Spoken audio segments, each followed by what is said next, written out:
My name is Natristica Tom, and this is my all-new, all-revised Bush People in the Bedroom video. In this presentation, I'm going to tell you about a paranormal experience that I had nearly 35 years ago. And despite my skeptical and overly analytical nature, I absolutely cannot explain it away.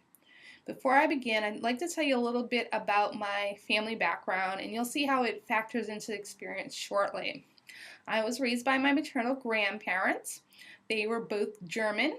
They were both elderly. They are not 39-year-old or 40-year-old grandparents of the late 90s. They were both from the South. My grandfather was from very rural Alabama.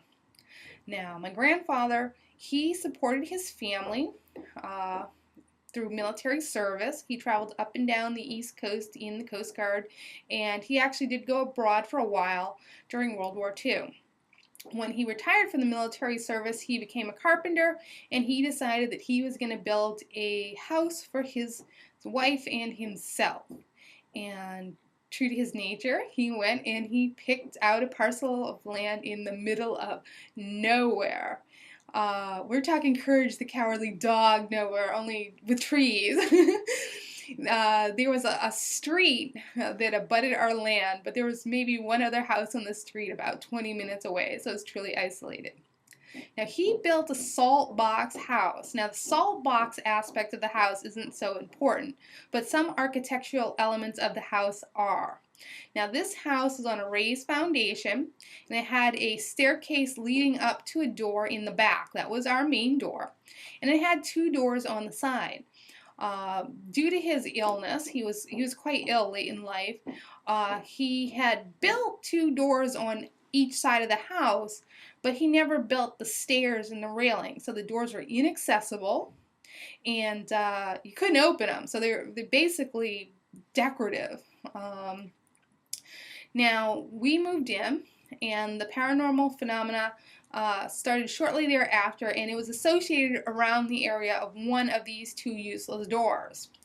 One day, my grandmother had dozed off when I was a few months old, and she awoke to experience what she describes as three Caspers coming through the area by the door and staring at me because I was a baby and they were quite interested, and scared her to death. But we could kind of write that off as maybe, oh, she, dreaming awake, just woke up and seeing some weirdness. Oh well.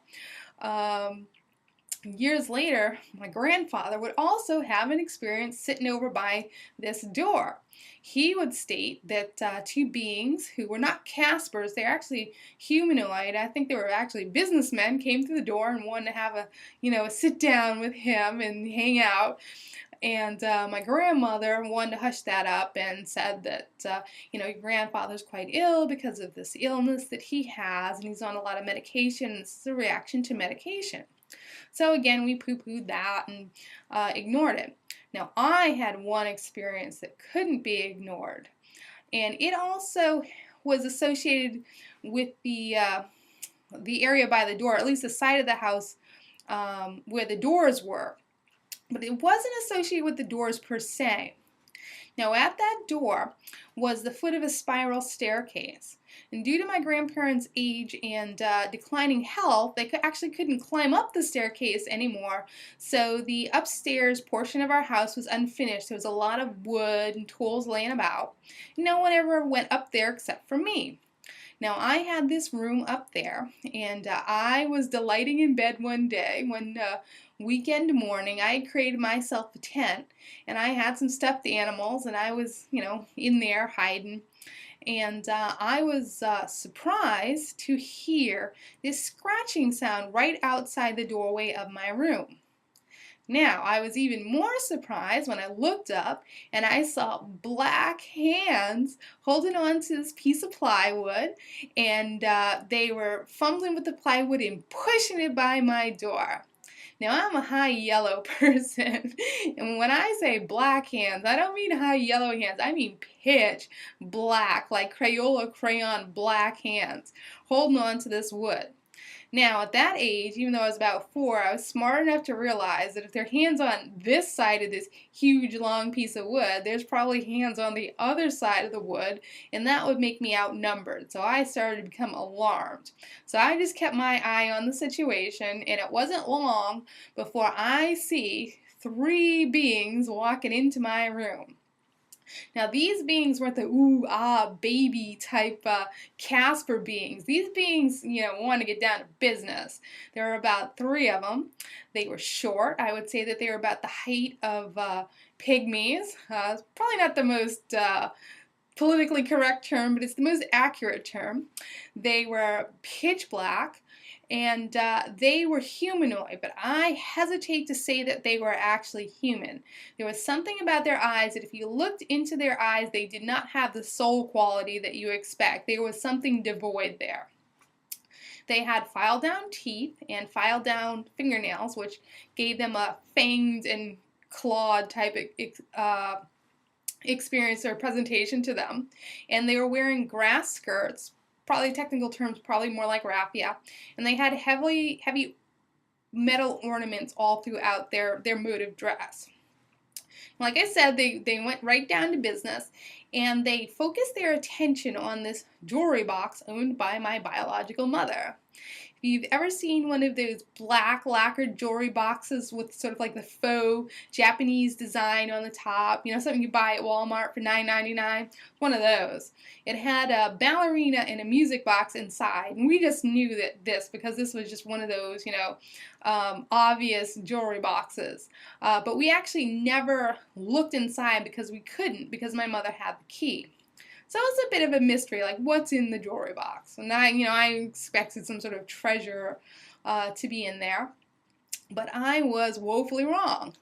And I know because the beings had this sort of a ceremonial knife with them, sort of like a hook on the end, and they took the hook and they picked the lock and they opened it up. And after all that time of wondering, I discovered that there was a happy face pin in there, not the real yellow happy face, but a cheap orange knockoff. There was some hideous pink and orange dago flowers. They're like really huge. They almost look like daddy long legs spiders instead of flowers. And there was a big tangle of chains for necklaces, possibly some really cheap thin bracelet chains in there as well. And the being just scooped it all up. They looked at it for a moment, and then they walked away, and they were never seen again. And that's my basic story, but it's interesting because I would tell my grandmother. She obviously would try and shrug it off until I told her, I saw the happy face pin, and I saw this, and I saw that. And she verified that the laundry list of things that I had seen were possessions of my mother. And then we promptly never spoke about it again because that was like pretty typical for my house whenever something freaky happened. And the reason that this incident has stuck with me all this time is because I was able to verify the jewelry. Like I said, there was no young people, minority people, or people where I lived. So break-ins, pranks, anything like that could be ruled out. And also because at the age of 4, I had no awareness that people came in colors, no idea. I didn't know that there were different races. The most exotic thing I'd ever experienced was probably Grimm's fairy tales, and yet I saw beings representing a culture that I couldn't possibly be aware of. And later on in my studies, in the African studies class, I would see beings in books that look sort of like these people. So that's what gives my one big paranormal experience a little bit of oomph to it, a little bit of mystery, a little bit of wonder.